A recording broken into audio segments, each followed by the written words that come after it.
Hi there, and welcome to this week's edition of the weekly Gersnet Podcast.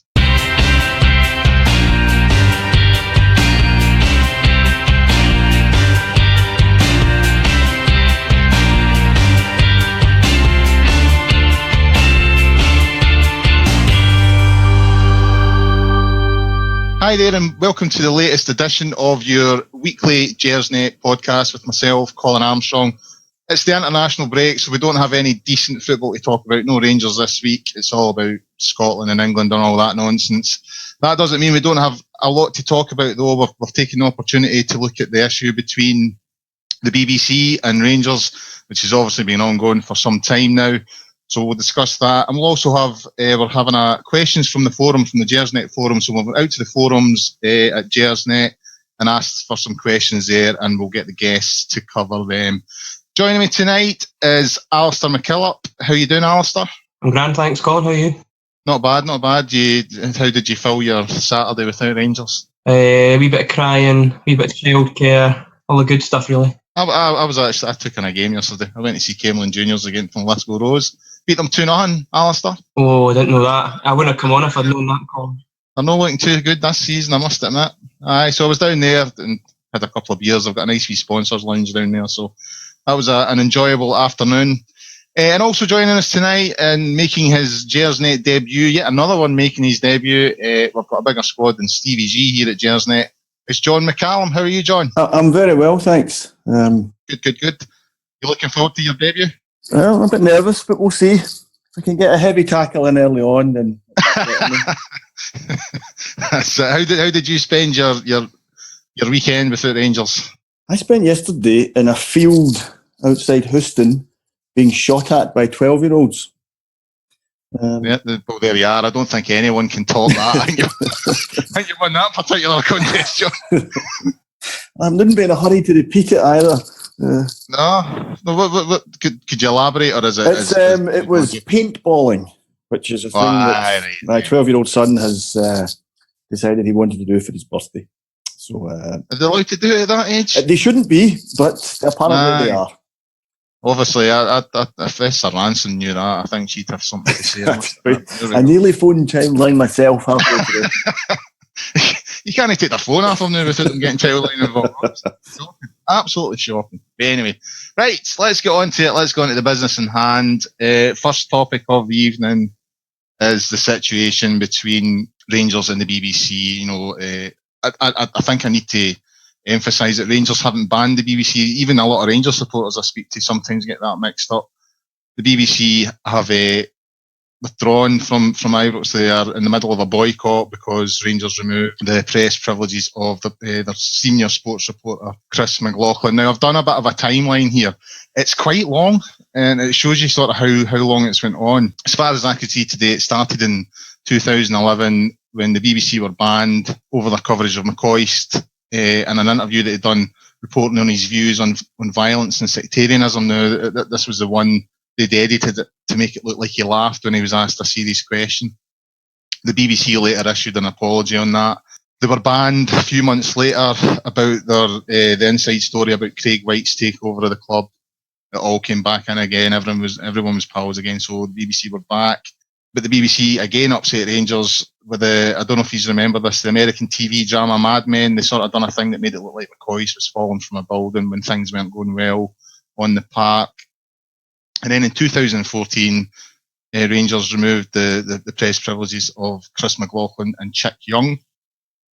Again, due to, I think it was a sort of leaked information which indicated that Rangers were plotting to sack Ali McCoist. So this goes on, quite a bit back. Then they took the press privileges off Chris McLaughlin again. He was back in, then they took him off him again. And he was told he was not welcome back after being accused by the club of filing misleading and unbalanced reports after a 3-0 victory over Peterhead in August 2015. The latest boycott by the BBC started in 2016 when Rangers again removed the press privileges of Chris McLaughlin, who is a recurring character in this story. And this was in response to what the club felt was unfavourable reporting by McLaughlin after he unfairly focuses on the arrest of Rangers supporters after the 6-2 win at Easter Road in 2016. Now, at the time, the BBC said, "We are disappointed that Rangers took the decision to ban our reporter Chris McLaughlin from Ibrox. We believe this is unjustifiable, and we stand by the integrity and the quality of our journalism." This is seriously what they said. "We will continue to support Rangers both on and off the pitch, and will feature match action where appropriate. But until this issue is resolved, we will not be sending journalists to Ibrox or attending Rangers press conferences." Rangers said at the time, their statement said, "This is about balance and fairness. It is Rangers' view that after having asked for and having been promised exactly that, nothing more and certainly not favour from this or any other reporter, it has not been forthcoming. The BBC know they are welcome, but once again they, in their wisdom, have chosen not to attend Ibrox, thereby denying licence payers the opportunity to see and hear from Rangers on a publicly funded platform, which is supposed to be for everyone. Rangers fans are entitled to ask if this is an abuse of the BBC's privileged position." So, as you can see, guys, it's kind of rumbled on for a while. Alistair, I'll come to you first. I mean, is all of this a bit unnecessary?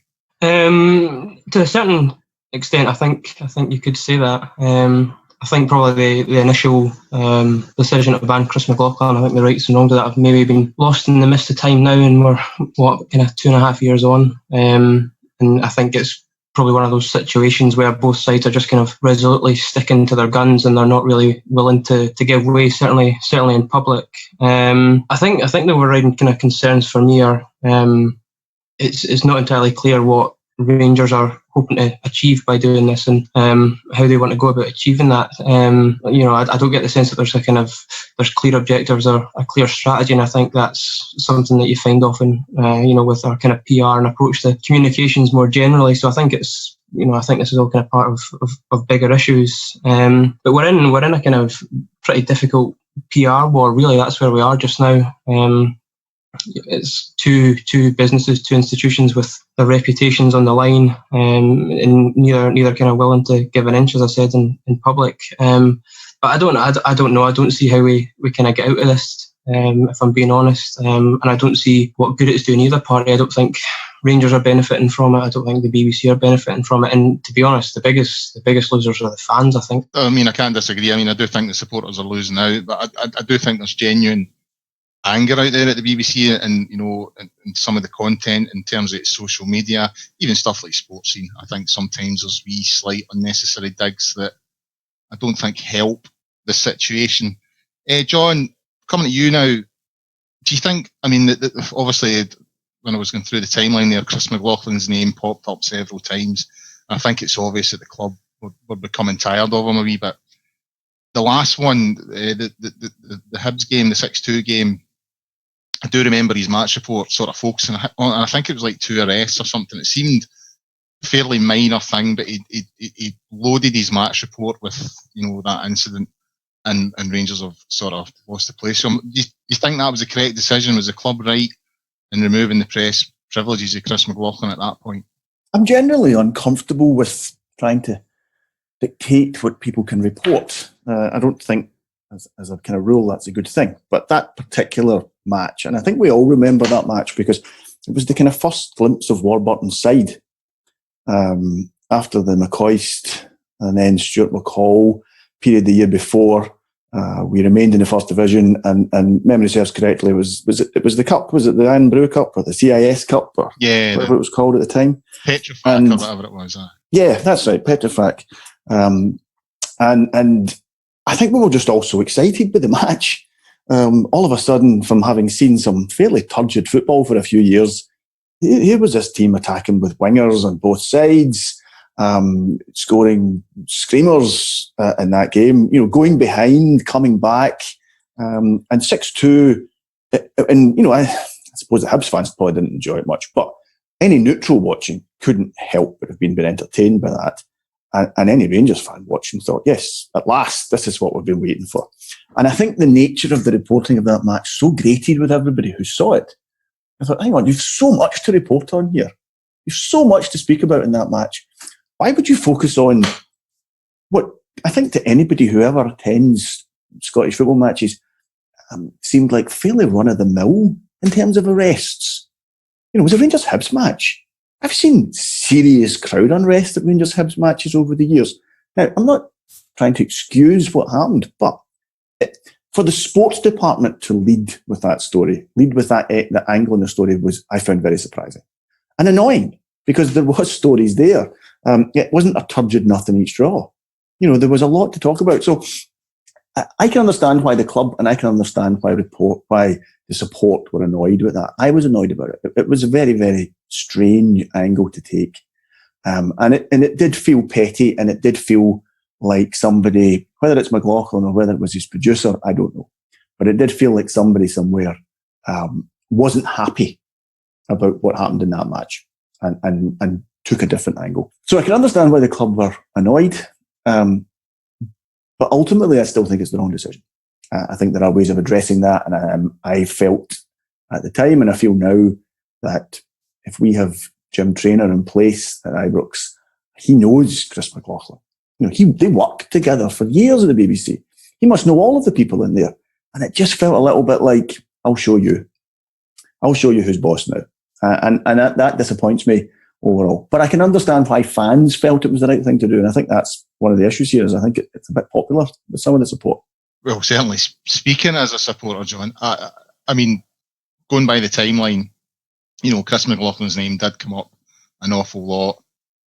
And I agree with a lot of what you were saying. That particular day, as you say, Rangers had sort of played some pretty poor football under Easton McCall. The previous season, we hadn't really done anything in that division. They'd failed to get out it. And everything that season, Hibs were in the same division that year as well. So it was all about, it was going to be either us or them really getting out of that division. And for the performance that Rangers put in that day was really, really good. A really strong performance and a big statement, on the day of the season, saying we're going to win this division. We're going to win it playing some pretty entertaining football.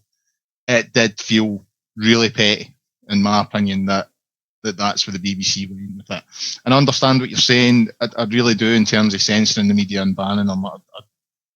There are times I'm not overly comfortable with it myself, but I sometimes think that sometimes clubs need to take a stand, and I just wonder, because it was Chris McLaughlin again, if they just thought, enough's enough. I don't know, but I certainly understand your frustration on this, because it can't be benefiting the BBC and Rangers.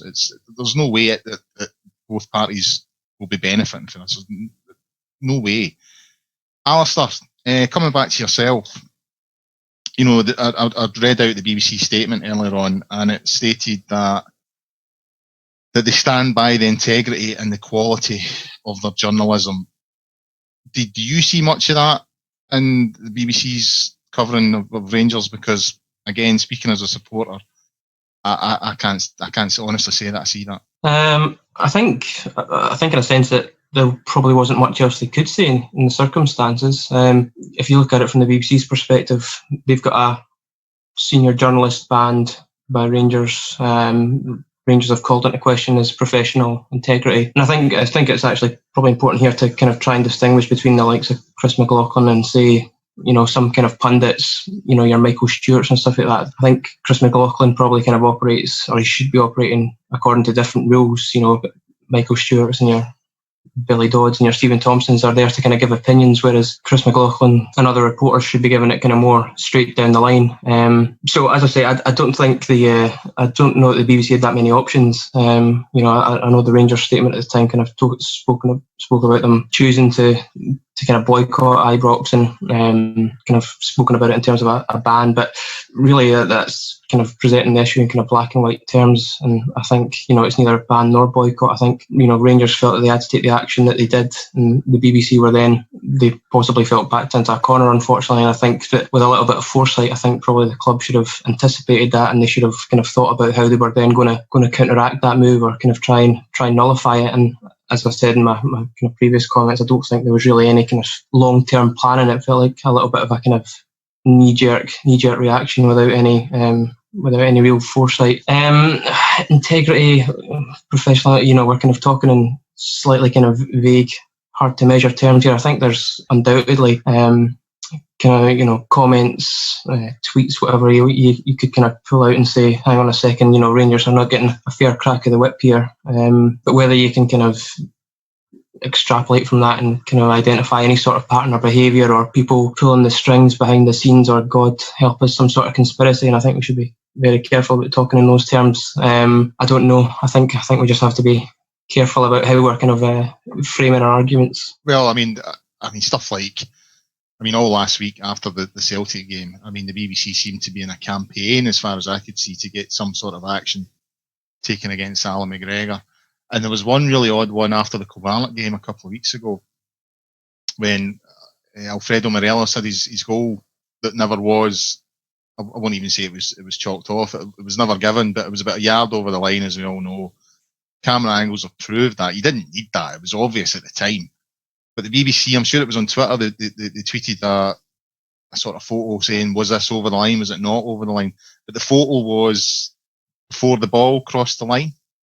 And it's just stuff like that make you think there are just little... Yeah, no, I know what you mean. I remember seeing that Morelos picture, and I saw the thing about McGregor as well, and the compliance officer. I want to have a wee look at that, and I think they are probably things that could be legitimately questioned. I think though we kind of have to try and take a step back and not respond to it so emotionally and try and say, okay, fair enough, but how is this current approach actually going to help us? Do we actually think that being in this kind of adversarial situation with the BBC is in any way going to improve their coverage of us? I don't think so. I don't see how those are two situations are joining up at all, really. John, to me it seems like I don't want to go down. I think Alistair's correct in sort of saying we need to avoid talking in terms of conspiracies and stuff like that.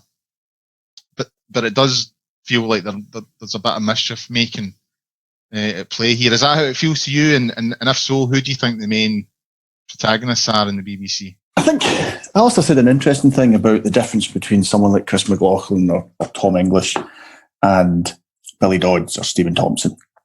And I think as punters, as people like us who are supporters, who are listening and reading and watching the BBC, we, I think, then look at these people the voices we hear, and we assume that these are the people who make the decisions. And these are not the people who make the decisions. The presenter has a say in what goes on. The reporter clearly has a fair bit of say in what they report. But ultimately, there are other people making these decisions. And these are usually people that we don't know. We don't know their names. We don't know who they are. So I have always assumed that at executive level or at producer level, researcher level, there are people in there who are fairly comfortable with the direction that BBC Sport Scotland take. There is I think you have to be realistic. In Scotland, there are only, 32, 48 professional teams. And if we're being real about it, there are two that most people are interested in hearing about. And then there's another half dozen where if they've got something fairly big, it will be reported.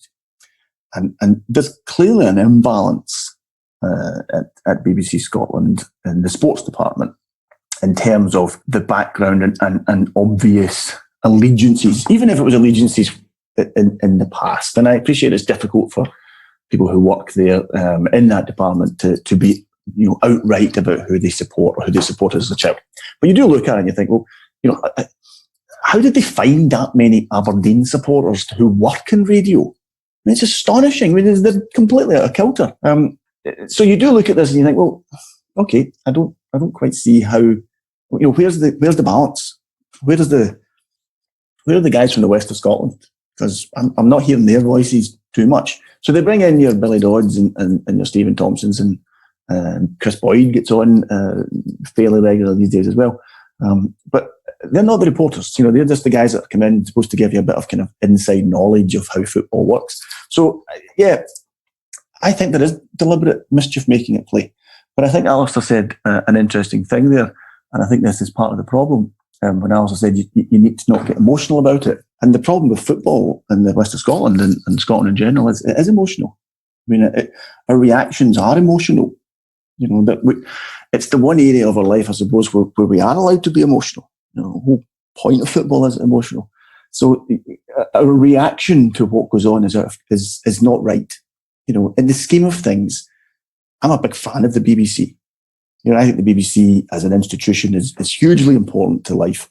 I think it enhances life. And I hear criticism of it, and I read a lot of criticism from Rangers supporters about it. And I think you have to drill that down. You have the BBC as an entity, and then you have BBC Scotland as an entity, and then you have BBC Sport Scotland.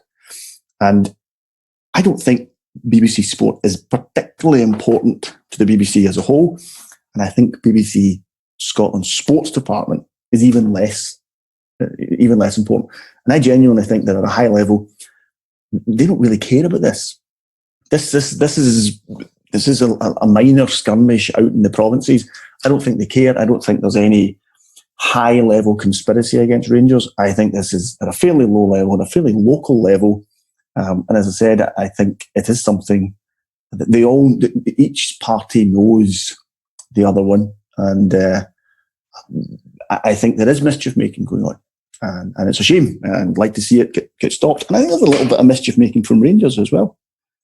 I think to some extent, at times, this suits Rangers.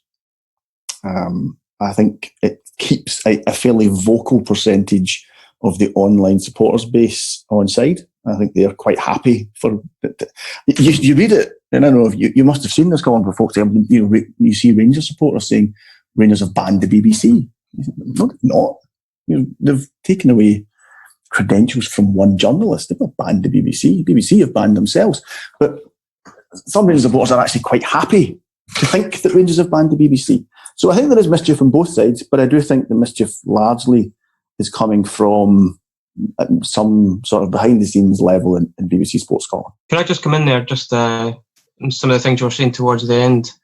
I think you're right that we kind of maybe get a bit bogged down, kind of focusing on BBC Sports Scotland. And this goes back as well to the point I was making originally about being in a kind of basically a bit of a PR war now, and thinking about who it is that we're kind of trying to influence, because that's what we need to do. If we're hoping for some sort of outcome in our favour, we need to influence people in our favour. And I think the kind of the average person who's not kind of obsessively following Scottish football, they're not going to be caring about what Richard Gordon's been saying or what Tom English has been tweeting or whatever. They're going to see in headline terms, and they're going to see Rangers Football Club in dispute with the BBC and all the kind of connotations that come with the wider BBC. And if we're kind of thinking about this action, this banning of Chris McLaughlin as something that was done to kind of try and improve the club's image, my concern is that for the kind of the average person in this street, they're going to see it as Rangers against the BBC, and in kind of reputation terms, I just don't think we're going to win that. Yeah, well, I mean, I sort of take a lot of both your points there in terms of the mischief making and all the rest of it. I need to highlight. It's been pointed out to me that something that I mentioned earlier on was incorrect. So, for the sake of integrity and the professionalism of our journalism, I should point out that it was not Chris McLaughlin's match report. He'd done a separate report for that 6-2 game. It was Richard Wilson that done the match report for that particular game. Chris McLaughlin done a separate report altogether. So, integrity and professionalism does work sometimes. But yeah, I hear a lot of what you're saying. Alistair, in Rangers' statement at the time, they said that the course of action chosen by the BBC denies licensed players the opportunity to see and hear from Rangers on a publicly funded platform, which is supposed to be for everyone. Rangers fans are entitled to ask if this is an abuse of the BBC's privileged position. Is this an abuse of their position? I mean, I'm a taxpayer. I pay for my TV licence and all the rest of it. Surely I'm entitled to fair reporting on a Scottish football club that I support. I took that to mean kind of fairness or whatever in terms of more general coverage. I don't know. As I said, I think the only people who are kind of suffering unduly are probably Rangers fans. The remaining few who kind of use the BBC as their main means of hearing about the club. I think fans. Yeah, they might not be. I mean, a huge amount of us might not be listening or viewing it, but we're paying for it. If you know what I mean. So surely, if it's a publicly funded organisation, which the BBC is, surely they should have the highest levels integrity and professionalism on this issue. They should do, but then I think we've already covered this. I think that they probably, if you try and look at it from the BBC's perspective, I think they probably took the only course of action they felt was open to them after withdrew McLaughlin's privileges. It would be kind of untenable for them to do otherwise. I think, you've got, as I said, an external organisation kind of questioning the professional integrity of one of your employees, and as an employer, what are you going to do? So, as I say, I think they probably felt backed into that corner, but I think we've probably kind of covered that. I don't know if John wants to come in. I kind of tended to agree with you, but the only thing I would say is that Alex Ferguson, when he was the Manchester United manager, he refused to be interviewed or speak with Alan Green, who was the one of the kind of main presenters and commentators on 5 Live. The BBC didn't ban didn't stop going to cover Manchester United games. And when Panorama did a kind of programme about agents involved with transfers, and Ferguson's son and Sam Allardyce and Harry Redknapp were featured in the programme. And the programme did not portray them in a particularly good light. And Ferguson then refused to speak to anyone from the BBC. If you recall, it used to be his assistant managers that would get interviewed on Match of the Day. If you ever watched Match of the Day at the time, it was always his assistant managers that would do the kind of post-match interview. But the point is, there was a post-match interview. The BBC reacted differently to Allardyce and to Ferguson in particular than they did to Rangers. So, but John, that sounds to me that was a kind of personal decisions on Ferguson's part. That's how I always understood it. It doesn't sound like that was a decision taken by Manchester United, the club. I would agree. I think it was entirely a personal decision by Ferguson, and perhaps that is the difference between the two. But it's still, I thought it was interesting that he could decide, particularly with Alan Green, that I'm not going to be interviewed by that person, and the BBC were fairly happy to send somebody else along. But I take the point. It's not exactly the same. I think Alistair does make a valid point there, but I also think that they're reasonable comparisons, and the reaction from the BBC on this occasion has been slightly different. As you've pointed out, John, the BBC did continue to go to Match of the Day. I do remember watching Match of the Day at that time, and as you say, it was always whoever his assistant was at that particular time. Was there not something around the Rock of Gibraltar as well, the horse that Ferguson was involved in? I'm sure all that was covered by the BBC at one point as well, and Ferguson just absolutely would not deal with him on any level. Now, he's the most powerful. I know Alistair saying that that's Ferguson's choice, but he was the most powerful man at the club at the time. If Ferguson said something, that effectively was Manchester United's position. So, although there's slight differences, I think they're fair comparisons, and I think it's fair to point out the reaction of the BBC on both occasions and how they reacted differently to it. Try and wrap this one up now, guys. I'll give the same question to both of you. Is there any chance of this being sorted anytime soon? Yeah, I think there is, actually. I'm strangely more hopeful about it. There was a tweet that I might be reading too much into from Dan Walker, I think his name is, kind of Football Focus presenter. And he made he did a tweet maybe in the last 2-3 weeks, being questioned about why there wasn't more coverage of what Gerrard was doing at Rangers. And he explained that there was a dispute between Rangers and the BBC locally that he hoped would be resolved soon. Now, as I said, I might be reading more into the last line of his tweet than he meant. But I actually do think that two things. I think the fact that Rangers are now in Europe and will be in Europe until Christmas, it gives the BBC a problem. I think the coverage of the qualifying games was daft. I mean, it was ridiculous, and I think it looks petty now for the BBC. I think the BBC Scotland, it just looks daft, and I also think the fact that Gerrard has such a high profile in England and that there is interest in what he's doing, I think you will start to see a little more, and not so much pressure, but I think you'll certainly see journalists based south of the border who work for the BBC saying, well, we'd really quite like to speak to Gerrard. We'd quite like to interview him. We'd quite like to, get his take on football.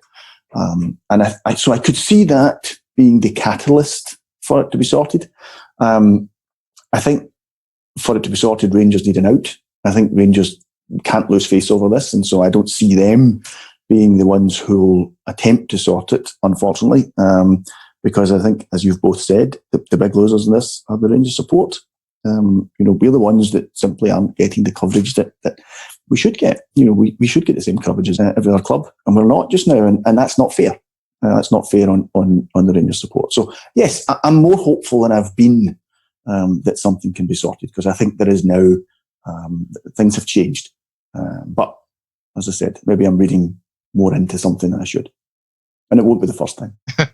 Alistair, what about yourself? Can you see this being sorted? I think Gerrard was a big game changer, and obviously, as John's pointed out, the Europa League campaign going on till Christmas. Does that give leverage and maybe a way out of this thing? Yeah, I think I agree with a lot what John was saying there. I think the Gerrard factor could be crucial. What the eventual kind of outcome resolution looks like, I suspect there's not going to be any kind of clear winners or losers. I suspect it'll be some sort of fudge. It might even just be kind of quietly dropped by all parties, and lo and behold, we'll see kind of Steven Gerrard on Sports Scene or something on a Sunday evening. But yeah, I don't think there'll be a kind of clear, you guys lost, you guys won. I don't think anyone's going to kind of be walking away with their hands raised, unfortunately, and we'll be kind of wondering, well, what was all that about? You know what my solution is to it? Get Archie McPherson back to the BBC. Right, moving on to the next topic of the evening. We went out to the good citizens of the Gersnet forums and asked them for any questions that we want to put to the guys tonight. So we'll get right in about it. Some interesting things have come up. There was ones obviously I couldn't select, but I've picked what I hope are the best ones anyway. The first one I'll come to John first on this one, and it's the last thing we'll talk about the BBC tonight. All the other questions are unrelated. We sort of touched on it slightly towards the end of the last discussion. So the first question from the forum is: should Steven Gerrard mention the BBC's lack of unfair coverage publicly? I don't see what Gerrard's got to gain by mentioning it, but I do think the club should be mentioning it. I don't think there's any harm in the club saying that we are happy for the BBC to come here and explain their position on it. I'd been reluctant to use Gerrard too much. I think the club just have to wait for the BBC to come to them on this, because in the end Gerrard is in demand, and as long as his star keeps rising managerially, I think he'll just be in more demand. So I don't have a problem with that. Gerrard he's impressed me, and I think he's probably impressed all of us. But the one area that he's really impressed me on, which I did not expect, was his communication. He speaks very, very well. Oddly enough, because of the BBC ban, you now find yourself watching the press conferences. That you can watch the press conferences back now. And he clearly knows how to deal with journalists. He clearly knows his way around that. And he's been very, very impressive there. So I think if Gerrard wants to and thinks there's a reason to do it, I think he'll just do it. But I'm not sure he needs to, and I'm not sure I'm particularly keen for him to do it. I think he's probably got bigger things to worry about just now. Yeah, I would agree. I don't think there would be any harm in him skimming on the subject and then just walking away from it. I don't think there'd be any harm in that, but I wouldn't want him to get bogged down in it. As you've pointed out, John, he's got far bigger things on his plate to sort of deal with.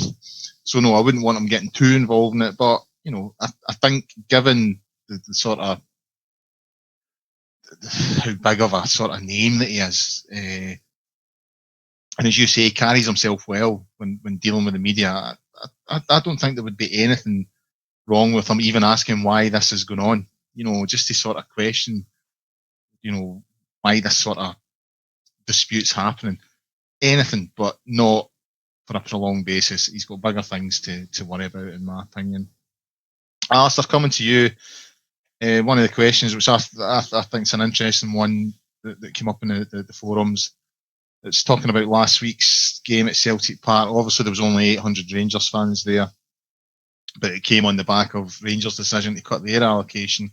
So the question is, were Rangers correct to cut Celtic's allocation at Ibrox? That's a tricky one. My gut instinct is yes. I think we all know the justification for it. You know, great season ticket sales, big boost with Gerrard coming in.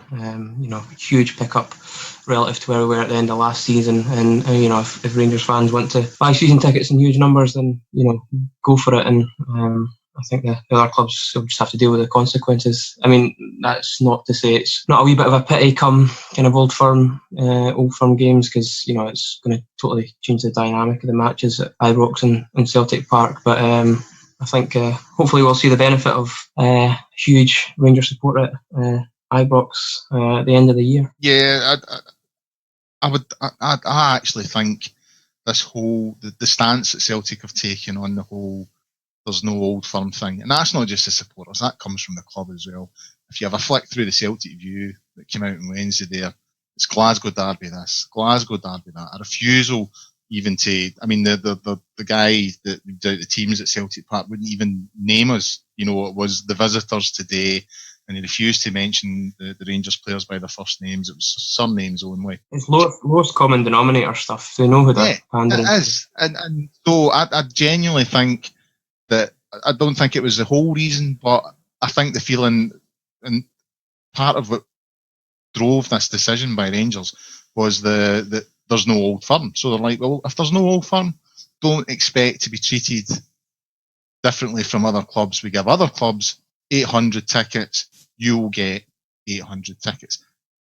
I do find it sad, I must admit, because it does change the atmosphere, it does change the dynamic, but I do think that's been a sort of major driving force behind it.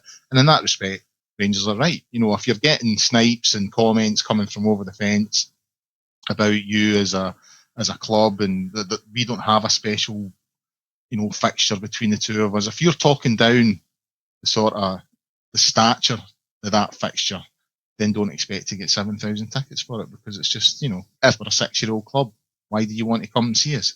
So I think that was a driving factor behind it. I think it was two fingers to the sort of narrative that Celtic were sort of coming out with at the time. John, coming back to you for the next question.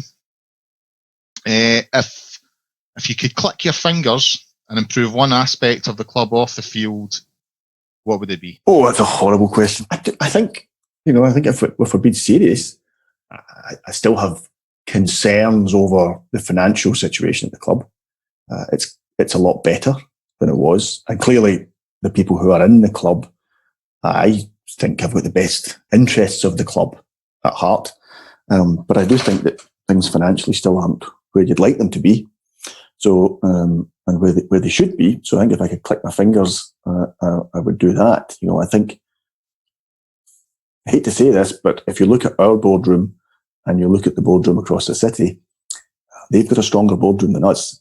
You know, the quality of some of the people in their boardroom is definitely, I think, stronger. So I wouldn't mind seeing some improvements there. But I also think you have to accept where we've been. And be careful to say this, because I don't want it to sound like outright criticism, because it's not meant. But I still think there's a bit to go there. So that's the serious answer. Just on that last point, very quickly, if you don't mind me cutting back to that, one of the sad things about the change in allocation is I always kind of felt it was a kind of rite of passage for the young Rangers supporters going to Parkhead for the first time. To be so seriously outnumbered at a ground, it was unusual for a Rangers supporter going to away grounds. So maybe if I can click my fingers, it would be that everybody gets one of those 800 tickets at some point, because I think that's going to become very, very difficult. You know, the truth is, most of us are never going to get a ticket for that match now, which is a shame, because it is an experience to go to Parkhead when we're playing, because it's kind of the only ground where you go in and you are just so outnumbered.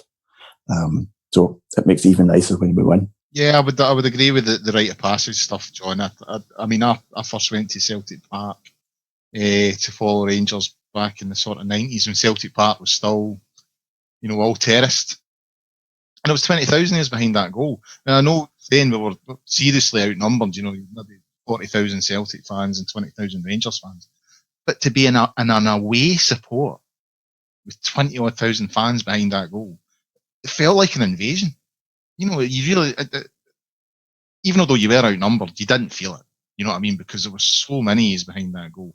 And you're right, at 800 now, it's not going to be the same. There's going to be lots of people that never get the opportunity to go. My son, we've got season tickets at Ibrox. The chances of him getting a ticket for Celtic Park now for an Old Firm game are very, very slim. So yeah, that's a very valid point that you make. Alistair, I was going to ask you about perceived boardroom failures and, do we need stronger people in the boardroom? But I think maybe John's already covered that. So I'll move on to the next question that came up. And, given that you've got political interests and all the rest of it, it's maybe one that you might enjoy. Given the situation with the Glasgow City Council, the fan zone issue that's rumbling on, one of the punters on the forums has asked, is there an anti-Rangers sentiment running through the SNP? So would you agree with that? I suspect the SNP as a party have got a lot more things to be worrying about.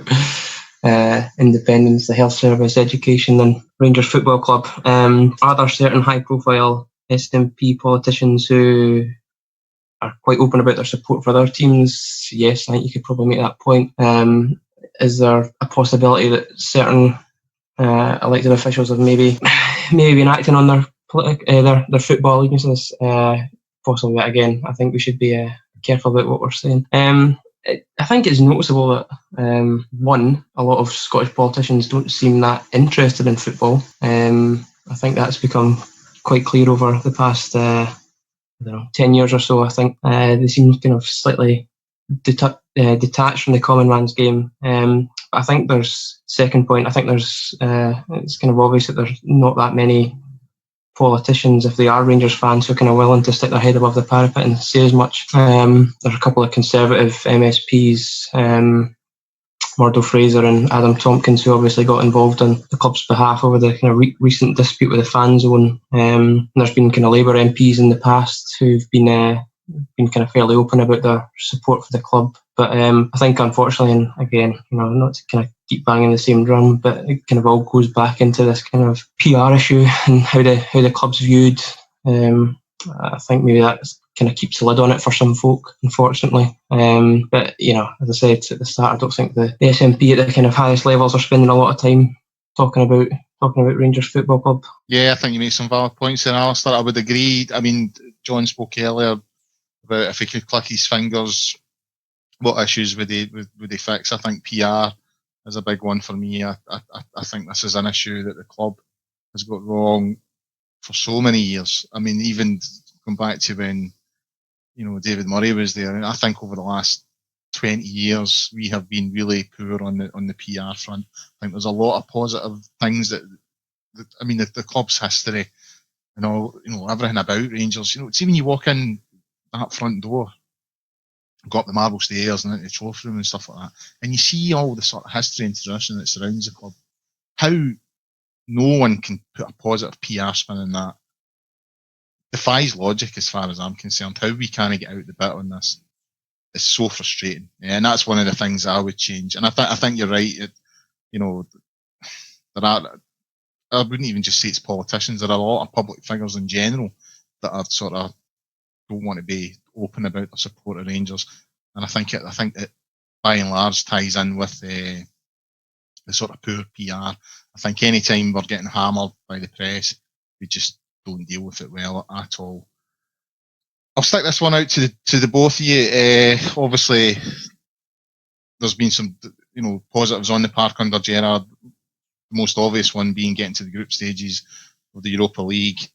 In typical Rangers fashion, we've turned a positive into a negative. The club sent out the emails to season ticket holders informing them about the pricing structure and when the money was taken out, and it caused a bit of a bit of a stooshy on social media and stuff like that. So a lot of supporters upset and disappointed in how the club had handled it. Now, for my tickets, it's £35 a game. So over the 3 games, that takes it to £105. I thought that was slightly steep, I must admit, and I think that the club could have got it under 3 figures if they really wanted to. And that would have been a positive PR. And to sort of announce it 3-4 days before taking the money out, I thought that was pretty poor. So, John, I'll come to you first. Did the club make a hash of this? Did they get it right? Did they get it wrong? I think they got the point of taking them when they took the money wrong. I think they took it very quickly, and I think that was unfair on a lot of supporters. August was an expensive month for Rangers supporters. There was a lot of games, and what with if you wanted to follow the club, having to buy Rangers TV and things as well, it was an expensive month. And I think taking that money at that point, what felt like 2 or 3 days after finding out what it was going to cost, was, I think, unfair on a lot of the supporters. And I think I think that could have been handled correctly. Is £105 for 3 games a lot of money? Yeah, it is. But unfortunately, I think that's what the club think they can charge for European football. I think it could have been handled better.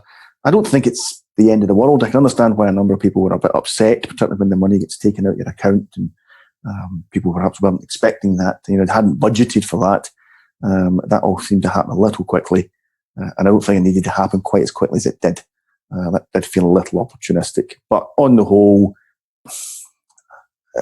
it's interesting. You said yourself you could have kept it under 3 figures. Keeping it under 3 figures is £6 less. That, in the scheme of things, is not a huge amount of money. But I suppose if you multiply £6 by 50,000, then it is a fair amount of money. So I suppose from the club's point of view, they're trying to get as much as they can. I don't know. I find it hard to criticise the club for it, other than to say, I think they should have given people more of a chance to say, you know what, I'm going to sit this one out. It did kind of feel like they just kind of took the money. Well, I know the club announced that they were then going to change a wee bit, and they gave supporters a few more extra days, but that's all it was, and most people get paid monthly. Yeah. So it didn't make any difference, essentially it's coming out the same pay packet. I can't remember the supporters club that done this, but I saw a tweet by a supporters club offering its members, if they were struggling to pay for the tickets, to let them know, and that they would cover them until payday, which I thought was a tremendous sort of gesture from a supporters club to do to its members. That's pretty impressive, isn't it? Yeah, I was really impressed with that. I get what you're saying. I think £30 a game would have done it. I thought that would have been a fair enough pricing policy for the Europa League. That would have kept it under, the sort of the 3-figure mark. But I just think they've got this wrong. What about yourself, Alistair? Do you think the club have made a hash of this? Yeah, my feeling was that it was more the timing. Same with you guys. It was more of a kind of timing issue that was causing the angst. But at 105, when you're breaking that kind of £100 mark, it's almost a kind of psychological thing. And as John was saying, August was obviously a very expensive month, and it's that time of year where people are already kind of looking ahead to Christmas with a sense of dread. Got to play Santa Claus to X number of children or whatever. So the first mention of Christmas on the pod. Well, I have to say, I've already told my son that this is Party's Christmas, hasn't he? Has he been bad this year, has he? 50 quid, I was like, no, you're not getting that for nothing. That's coming somewhere else. So it's Party's Christmas. So I think even 99, it's if it'd been £99 and just under that £100, I think that people would have been kind of happier to swallow that. And it was a wee bit of a shame, it was this kind of fantastic moment for the club, and then it seemed to be the shine was taken off it, slightly. I'm not going to kind of over-egg that, but it was a wee bit disappointing. And I think from the club's perspective, they know that these games are going to be sold out. They could put whatever kind of price they want on it. So it felt like a wee bit of a kind of a cheap move. I'm going to slightly disagree with you, Alistair. I think pricing does come into it. I think the price that they've put on these tickets might actually have an impact on the attendance. Not hugely, but I think they'll be sold out. No danger though. They'll be absolutely sold out. Oh well, time will tell. I remember going to see Rangers against Ajax, and I think it was '96 in the Champions League, and Ajax were 18 months away. They'd won the Champions League in '95, I think, so they'd won it like the year before or 18 months before it. Great side, the De Boers and all that. That side, and Rangers went way over the top with the pricing, and there was about 30,000 there.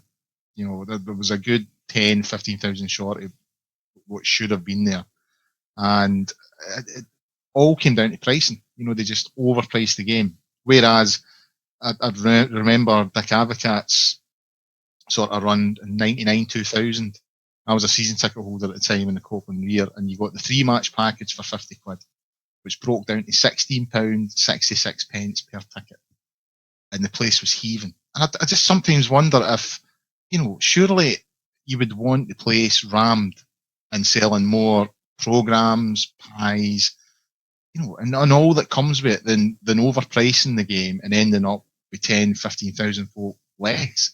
I think that's a really valid point. And I think you saw that in action on Friday night with the Scotland-Belgium game, where they just get the pricing all wrong. Yes, and you'll see it tomorrow as well, by the way. But, I think with the Albania game, Albania are no draw, let's be honest. None of us sat to the World Cup in the summer thinking, I can't wait to see Albania at Hampden. But Belgium are the third best team in the world. That's the kind of game I might have taken my sons to, because, all right, I wasn't expecting Scotland to win, but you get a chance to see some of the best football players in the world at Hampden.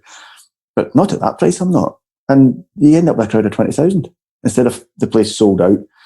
A good atmosphere, an introduction to the game, to football for young players, for young fans rather. And I thought that was an opportunity missed, and I think you did right. I think you're better getting the place filled, and make slightly less than have 40,000 there and 10,000 empty seats. I think, Colin, just to go back to what you were saying, you brought up the kind of Ajax game in the mid-90s. The circumstances are totally different. Come on. I mean, I don't think any Rangers fan who was really kind of expecting us to get to the Europa League groups this season, if they tell you that, they're probably a liar. It's such a fantastic lift for the club. I remember, that second leg in Russia, I ended up kind of following the end of it on the train home, and I was like, when we actually got the result, I was saying to myself, right, come on, you're not kind of greeting on the 4:45 train to Glasgow Queen Street here, hold it together. It was just phenomenal. I think the circumstances alone. Well, I could tell you that I was greeting Alistair when I got my invite through, telling me how much the tickets were. No, I mean, I think possibly there is a kind of element of taking the fans for granted, which you don't like to see. But I think the place will be absolutely packed. I certainly hope it will be. I think it will be for the first games. I do. I do think TV has an impact on these things, and if fans have a cheaper option, and I'm assuming, BT Sport cover the Europa League, so all the games will be covered. So, I just fear that I don't think Ibrox will be empty. I don't think it'll be like Hampden was on Friday against Belgium. I'm not suggesting that. What I'm suggesting might happen is it won't be full. It won't be, a capacity crowd, because, as you've pointed out, Christmas is on the horizon. I think a lot of fans didn't budget for it. I think a lot of fans, like you pointed out, didn't think we would make the group stages. So a lot of people have not budgeted. I didn't budget for it, put it that way. So I just think there was an opportunity to make it an absolute success, and it was a success. Getting to the group stages is absolutely fantastic, but there's just that wee feeling that it's been slightly, I don't want to say damaged, but the shine's slightly soured. The shine's been taken off it a wee bit with this sort of ticket. I don't want to call it a controversy, but fans do feel a bit, £35, £105 for 3 games, a bit expensive, which was a shame, because it was such a tremendous achievement getting there. And if you're telling me that, you can't compare the two, Alistair, we're talking about Ajax here, a team that had just won the Champions League. You know what I mean? If fans aren't going to come out to see them, then there's something wrong. And what was wrong was the pricing. That was it. It was absolutely the pricing. Yeah, pricing, but I'm sure circumstances must have played a big part in it. The kind of mid-90s, that sort of thing was almost run of the mill, really, wasn't it? And then if you think about where we've been the last 5-6 years, I think it would be kind of fair to think, are we ever going to get these big European nights back at Ibrox again? And lo and behold, here we are, and I think fans will lap it up. I think assuming we've still got something to play for at the last home game, I expect a good crowd for that. I think if things haven't gone well in the preceding 3 or 4 games, get towards Christmas, perhaps we're out or we don't have much to play for, it might be a different story. Then the price will matter. But I think if we've still got something to play for, and I think there's a chance we will, then I would still expect it to sell out or be close to full. I'm assuming no one's got a Sevco of the week. No. I can just say there's no Sevco of the week. I think did you know? Was it you that said it earlier about the Scotland game with the Ryan Jack thing being highlighted after the Celtic keeper throws one in the net and the John McGinn passes it, or it doesn't even pass, just miscontrols it and give away the first. It did seem a little churlish highlighting Jacks, but I don't know. Michael Stewart and Stephen Thompson, I should know better. He should know better. Was it his second game ever for Scotland? I know. And see, the thing is, when I was watching it, as they were slowly kind of excusing McGinn and Craig Gordon. Yeah. I was like, Ryan Jack's getting in the net. It's all going to lump in it's all getting lumped on him, and it kind of worked out like that. They didn't wade in too heavy, but they gave him a rougher time. It's only right that you hold Rangers players to higher standards. So. Yeah, that's true. That's a valid point. It was an interesting. I watched a bit of it, and there was a cut to the dugout in the first half, and Alan McGregor and Stephen Naismith sitting beside each other in deep conversation, and in front of them was Jack and the guy Shinnie. Deep conversation, and it was interesting to see. Okay, there's the old friendships been brought back again. Yeah. Naismith clearly wondering, what have I got to do to get these signed here, guys? How come you'll sign Lafferty and not me? Stevie mentioned me, Alan, is he mentioned?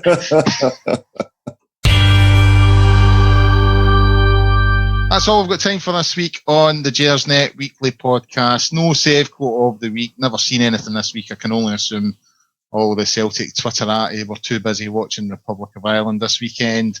So all that remains for me to do is to thank John and Alistair for their comments. Excellent stuff from them again, and a great debut from John.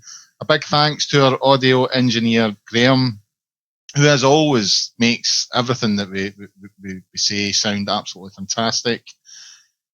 There'll be a show next week. There'll be the podcast next week. Obviously, we've got Dundee at Ibrox next week, so there'll be loads of talk about that. I don't quite know yet who's on it or who's hosting. But once we find out, we'll let you know. In the meantime, get yourself on to the Gersnet website and forums at www.gersnet.co.uk. Lots of great stuff on there. Loads of great people all chatting about Rangers. So what more do you want, people? What more do you want? So that's all from us this week. Until the next time, see you again.